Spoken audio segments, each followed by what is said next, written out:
एक नेक शख्स था जो अपनी जमीन से हासिल होने वाली पैदावार के 3 हिस्से करता था। पहला हिस्सा अपने और अपने अहलो अयाल के खाने के लिए रखता, दूसरा हिस्सा अल्लाह की राह में खर्च करता और तीसरा हिस्सा अपने बाग की देखभाल और अखराजात के लिए मुख्तस करता।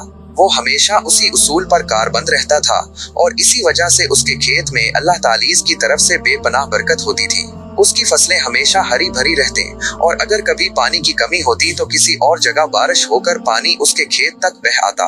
एक रोज एक मुसाफिर जंगल से गुजर रहा था कि अचानक उसके कान में एक आवाज आई। वो आवाज बादलों को मुखातिब करते हुए कह रही थी, अस्का हदीकता फलां शख्स के बाग को सैराब करो, और इस आवाज में बाग वाले का नाम भी लिया गया। ये सुनकर वो बादल वहां से हटा और एक पथरीली जमीन पर जाकर खूब मूसलाधार बारिश बरसाई।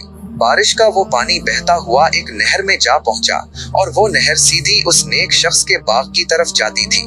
मुसाफिर को ये सारा माजरा देखकर बड़ा तजस्सुस हुआ कि ये किस बुजुर्ग की करामत है। चुनाचे वो पानी के साथ साथ नहर के किनारे चलता रहा, यहाँ तक कि वो इस बाग में पहुंच गया। इस बाग में पानी तालाबों के जरिए पहुंच रहा था और एक बुजुर्ग वहाँ मौजूद पानी को इधर उधर कर रहे थे। मुसाफिर ने उनसे पूछा, हजरत आपका नाम क्या है? बुजुर्ग ने वही नाम बताया जो मुसाफिर ने बादलों में सुना था। बुजुर्ग ने फिर मुसाफिर से दरियाफ्त किया, आप मेरा नाम क्यों पूछ रहे हैं? मुसाफिर ने जवाब दिया, मैंने इस बादल में से जिसका ये पानी है एक आवाज सुनी थी जो फलां शख्स के बाग को सैराब करने का हुक्म दे रही थी और उसने आप ही का नाम लिया था।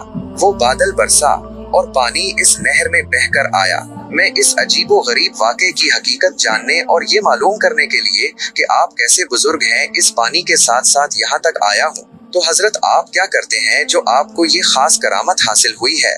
बुजुर्ग ने फरमाया, जब आपने दरियाफ्त कर ही लिया है तो मैं बताता हूँ कि मैं अपनी पैदावार के 3 हिस्से करता हूँ। एक हिस्सा अपने और अपने बच्चों के लिए रखता हूँ, एक हिस्सा बाग के अखराजात के लिए और एक हिस्सा अल्लाह की राह में खर्च कर डालता हूँ।